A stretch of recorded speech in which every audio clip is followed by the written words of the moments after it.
So as of tomorrow's reset, we're going to be getting a new exotic mission called KELL'S Fall. This video is to show you some mini preparations that you can do before this exotic mission launches. Disclaimer, we don't fully know all the information until the mission launches so that we know the combatant sections, the bosses, or boss, depending on, and all the details. Until then, we don't fully know. But what I do know is what subclasses and weapons I'll use day one on a mission.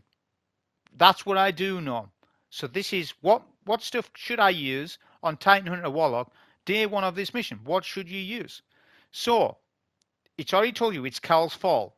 Now I don't think you lot are going to be bothered about a spoiler, so I'm going to go over one. If it does bother you, I don't think it will, because Destiny 2 players are hungry for anything at all. So it's just a minor spoiler. The spoiler is KELL'S Fall is going to be set in a castle on some planet. I don't know which planet. People will know which planet, but I don't know. But it won't be EDZ or anything. It'll be a different planet. Anyways, if it's set in a dense castle with add density, right, then I can start to strategize a little bit of tidbits of information to you. Not only that, we've got a castle in the game that sounds similar to this. So we're basically going to visit Fickrel in his castle, and we're going to watch him eat dinner from a distance. That is the art. That's the devil's work, that is. That is devil. Like, just to watch somebody from distance eat dinner, the audacity of it, and then look to them in their eyes. Because that's what we'll do tomorrow with Fickrel. We'll watch him eat dinner, ransack his castle, loot his body, take his loot. We already know he's fallen. It says KELL'S Fall. So Fickrel will fall tomorrow. If it's Fickrel, that is. If that's the Kell in question, he's going to get locked up in PoE, isn't he? That's what's happening with that. So it's a castle. It's more likely going to be ad dense. Scorn activities are more likely to be ad dense. So I believe KELL'S Fall is going to be a mixture of the exotic mission presage and the dungeon Warlord's Ruin. It's going to be a mixture of those two things. So EDZ. Let's think about Warlord's Ruin. What is Warlord's Ruin? You're going to ransack a castle. You start at on a cliffside and you're going up to a castle and you get to the very top of that castle and then you fight bosses, etc., etc. But what's in Warlord's Ruin? There's lots of traps. Now, I think there's going to be some Warlord's Ruin mechanics, maybe that and presage mechanics in the new mission. Maybe there'll be new ones. Maybe there'll be new annual mechanics. We don't know. I can only theorize to you what I think it's going to be a combination of. So if it's going to be Warlord's Ruin style thing, then you can sort of spec to that and think about what loadouts you would run. So let's now come towards the next thing, exotic missions, which presage. It's going to be more like presage than the rest of them because it's Scorn based. Now, I don't know if there's going to be another enemy faction in there, two enemies fighting each other, because sometimes that does happen, but I think it's going to be all Scorn. I don't know the lore behind it, but, these exotic missions are generally 20 to 25 minutes long. However, like 0 Hour, Vox Obscura, The Whisper. However, the newest exotic mission, Encore, deviated from those times and was much longer exotic style mission. So if this KELL'S Fall mission was developed shortly after Encore, it will be the same structure, similar. Now, will the secrets be all available week one, day one? I don't know that. Maybe not, but this mission had different versions of itself. I didn't like it that much, if I'm being honest. I didn't like having different versions. Maybe because the different versions of each mission weren't different enough. That was the problem. Now, with a castle, if there's different pathways, they could have different versions of the mission week upon week, as long as the encounter is completely different. The fighting combatant sections.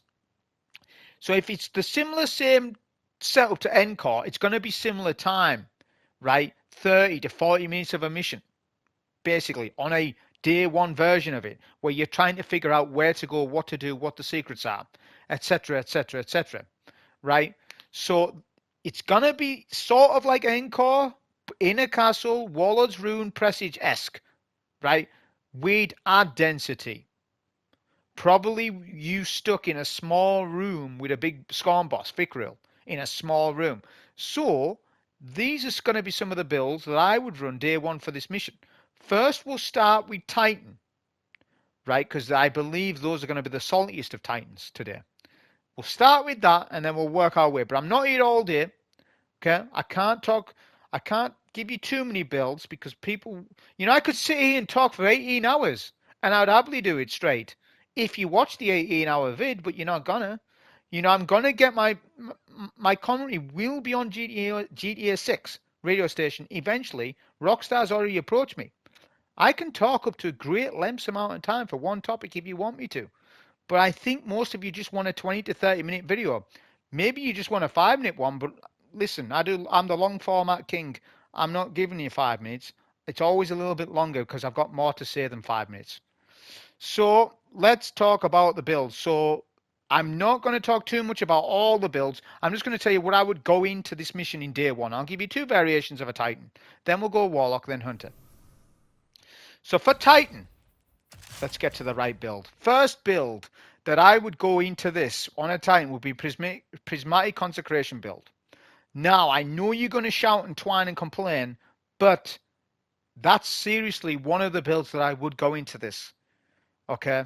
Just because of how strong it is. And if it is that dense, and if it is hard to survive, then at least I can survive on the Prismatic Titan. Let's not talk about weapons yet. Let's talk about the build.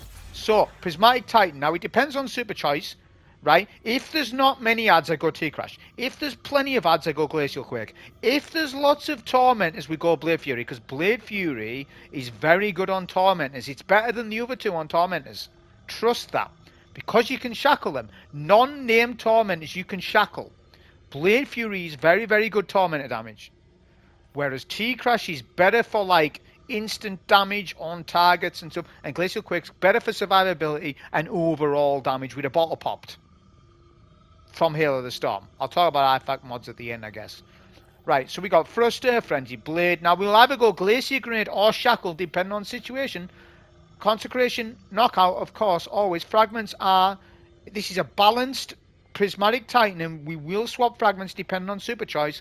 Facet of Balance, Facet of Courage, Facet of Protection, Facet of Dawn, Facet of Rune. Facet of Rune must go on any Prismatic build ever. Whether what universe you live in, whether it's the multiverse, whether you're playing this in the 1800s, it doesn't matter. You need Facet of Rune on. It's too good for ignitions. It's too good not to use. However, the swappable fragment, is Facet of Courage. When we run Glacial Quake, we can put on Facet of Purpose to get orbs. This will give you Frost Armor. You can make a Frost Armor build out of it. So do you see how Glacial Quake is so appetizing to run just because of Facet of Purpose alone? Alright, that's the build. I'm not going to talk too much about mods because it's going to draw out the video far too long now, I've realized. Just going to tell you, look, exotic class item, Spirit of Inmost Light, Symphoceps, or Assassin Symphos. Those are the two rules I recommend to you that you use in this, right? If you don't have any exotic class items and you've returned to Destiny 2 and you haven't got any yet, then just run Symphos, the standard Symphos. Just run a standard Symphos on Prismatic until you get a decent, well-rolled Stoicism, right? For the Consecration Slamming. Right, weapon-wise. Now, weapon-wise, it's debatable because the combatant sections depends if they're short range, medium range, or long range. Now, on a Prismatic Titan, the gun split between ability usage to gun is 90% ability, 10% gun split. So your guns don't matter on a Prismatic Titan that much. They don't matter that much. But what does matter is debuffs and massive damage. So Parasite is one of the best Prismatic weapons to use because you will get your times 20 buff so fast on a Prismatic Titan. You can then swap to it, do massive damage, then keep Consecration Slamming. A fantastic weapon to use. I think it's the strongest single target damage shot in the game. Correct me if I'm wrong, but I think it is. Right. Area Denial GL. People keep asking me about replacements. I'll talk about that in a minute. But look, if you've got any roll at all on Baton, use it. Even if it's not attrition orbs, still use it. It's so much better than anything else in the game. People ask me for replacements. Look, don't use Waveframe GLs. They're not as good as an Area Denial one. Even if you have a badly rolled Area Denial GL, it's still better It's still better than Forbearance. It's still better than Waveframe GLs.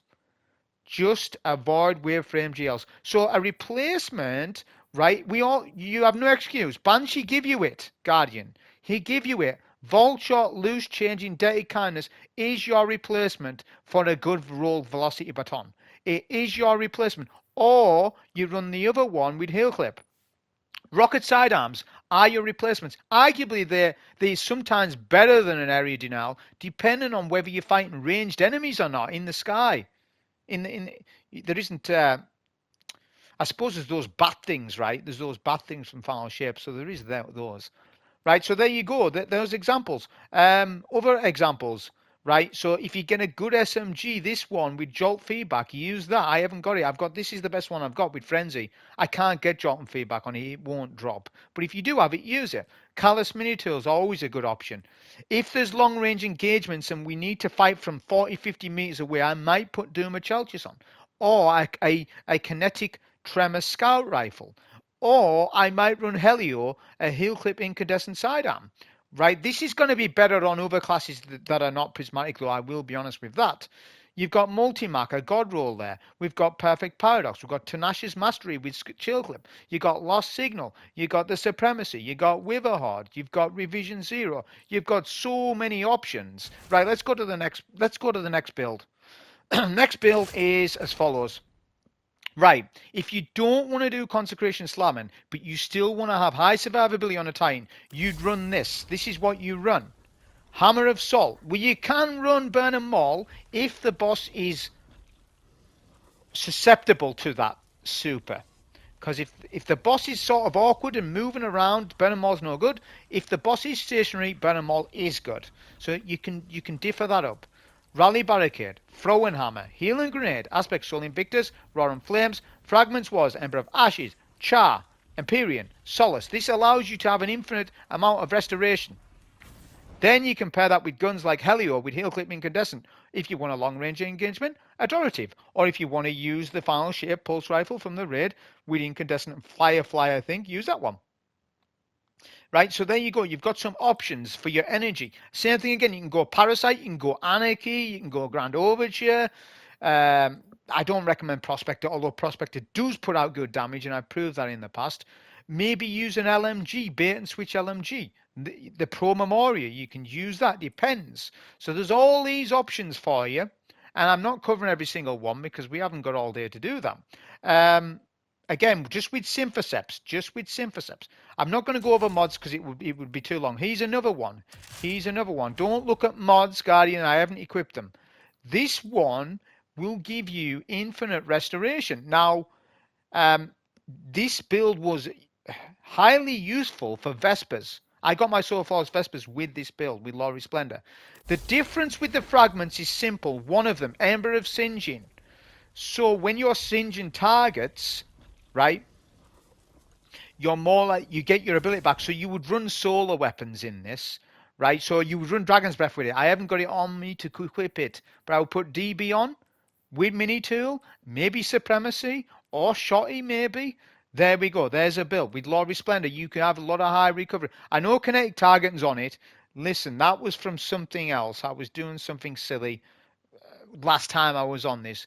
To tell you the truth, I can't remember why I've got Kinetic Targeting on. Hey, it's on. It is what it is. So look, Laurie Splendor, when you get critical, you get that heal, right? It can be invaluable, but if Laurie Splendor's not needed, you just go Synthos. Do not run any other solo builds other than Synthos and Laurie Splendor. Any other solo build that you suggest to me is wrong. You haven't got it right. Phoenix Cradle, Armentarium, Hollow Fire. None of those are as good as the two I've just showed you. Do you really think I want to waste my time telling you the wrong stuff? Absolutely not. So those are the builds on Titan. Then we'll move on to Warlock next. For Warlock mains, we're going to give you another 2-3 builds here, just what I would run. Now, don't pay attention to my stats. I need to have time to rework all that stuff for tomorrow. So, obviously, tier 10 resil, as much tier 10 resil, as much recovery and much discipline as you need. I haven't sorted out all my stats. This isn't about right now what I've got on anyways. This is just giving you a general idea of stuff that you can use. This is one build that I would recommend that you can use in this, and it has all the damage in the world, and it's non-prismatic based. And honestly, this I done the Fire Warlock build, didn't I, last week? Well, articles covered about this topic. I found out people were saying this one build, it's as good as prismatic. Well, no, it's not quite as good as prismatic, but yeah, it's very good, and it went down well with people. Yeah, you can use that tomorrow, is what I'm saying to you. He's the base foundation of it. This is not every single mod on, it's the base foundation. What is the base foundation of this solar build? Right, you can use it with Daybreak or Song of Flame. Right, now, don't be put off by running it with Daybreak. You're going to think that's the worst option, but it kind of isn't, because Daybreak does fantastic amounts of damage with Dawn Chorus. Dawn Chorus enhances it. But if you don't want to do that, you don't have to. You're not locked in. I'm not sure yet which super I would use if I'd done a solo run day one, but it would be either Daybreak or Song of Flame. Right? So I'm not committing to you right now and telling you which one to use. I'm just saying, look, Daybreak's kind of better than what all of you think. I proved that to you last week. And if there's a three-phase boss fight, I can guarantee you that it will chunk a third HP of any boss, particularly in that setting in an exotic mission. I can only imagine it right now. If the boss had 3 phases, it would chunk 1 phase. I can't confirm this because I can't tell the future, but I know the amount of damage that this super does with Dawn Chorus, which this is the exotic, right? So it's a Scorch exotic, and it works with Incandescent. So you compare Incandescent or any weapons that Scorch, 1k voices, Dragon's Breath, Incandescent weapons, so on and so forth, right? I know 1k voices isn't good, but it does Scorch. But yeah, it's the Scorch exotic helmet, right? And it does make Daybreak fantastic, but it also makes Song of Flame fantastic. So obviously you're going to go Healing Rift. I recommend Celestial Fire over Incinerator Snap for when you're playing long range with Daybreak, right? Yeah, it's just better because it's a better way to basically proc your melee from range. Healing Grenade always. If you feel as though you don't need the Healing Nade, then go on Solar Grenade for all damage, because your Solar Grenade will get enhanced by Touch of Flame, and it'll get enhanced by Dawn Chorus. So if you feel as though you can survive, put on Solar Grenade. Right, Helion, obviously for the Solar Turret, Touch of Flame, Fragments R, Ember of Solace, Ashes, Torches, Empyrean. This will allow you to stay alive, the Empyrean, when combined with a solar weapon. And if it is add dense in that castle, then you want Empyrean on to survive. That's if you feel as though there's not many adds, yeah, you can take Empyrean off and use something else. But generally, day one stuff, you put Empyrean on, right? And you compare that with a solar weapon, like I said, Helio. This is a very slept-on weapon. If you do have it in your vault, grab it out for tomorrow. Because if it's CQC tomorrow, if it's close quarter combat sections, Helio's gonna be the one, right? If not, then use Callous Meter. If not, use the Rocket Sidearm, like I've said. Or you can use Velocity Baton, right? Definitely recommend DB with this though. DB is so good with Dawn Chorus. It's more likely to reload quicker, right? And it's going to do more damage because of Dawn Chorus. Now back that up with a debuff. The reason why, right, Area Denial GLs are so much better than other GLs is because they are better to work with the debuff via the artifact. So we need to enhance Dawnblade or Song of Flames damage. To do that, you run an Area Denial GL. I think you should have Lost Signal. Most of you should either have Lost Signal or Velocity Baton. To be honest with you, with a solar build, you're better using Lost Signal anyways, because then you have access to a solar gun. Velocity Baton is not solar, it's void. So you're actually better off with Lost Signal on this build, people. And you should all have Lost Signal. You should all have that crafting. You should have crafted this gun. If you haven't, you need to go and craft it immediate. It's top 5 weapons of this season. Top 3 even, I would say. It's that good. Right, let's move on to the next thing. So this build was showcased the other day to you twice. This is, right, the second best stasis turret build in the game. Let's tell you the first best, and then you can then you can think about it. So the best stasis turret build in the game is Rhymecoat Ryment, because it takes advantage of Hail of the Storm. When you pop a bottle, you do more damage with your Blink Watcher. This is the best stasis turret build in the game, better than everything else. However, if you don't want to use Rhymecoat or you don't have it, check your vault for Spirit of the Filaments and Spirit of Starfire. This is the second best stasis turret build in the game. Why? It's simple. Because you can run double turret without having to use Devour, because Spirit of Filaments gives you Devour on an Empower and Rift, which is weapon damage. I'm not going to go too much into the build in this video. I'm going to say, look, if you've got that rule, try it tomorrow if you want. If not, Rhymecoat Ryment. Everything else, stasis turret build, you can regard, you can throw it away. Forget about it. Maybe Gateway Ice is okay. It's not as good as the other two that I mentioned. Gateway Ice is okay. It's 7 out of 10 now. It's not 10 out of 10 like it used to be. The game has moved on from Getaway Artist. Are we all aware of this? Weapons to pair this stasis turret build with. Well, DOT benefits from Starfire. If you can run a damage over time weapon with Spirit of Starfire, you get more energy with a DOT build. So if you run Outbreak Perfected, Dragon's Breath, Anarchy, Witherhoard, and so on and so forth, think of all the DOT weapons. Pair it with that. That's great. If you want to do this style of, I could do Outbreak, Rocket Sidearm, and then I could put on a Strategist LMG with bait and switch. This allows me to get more rifts with my build.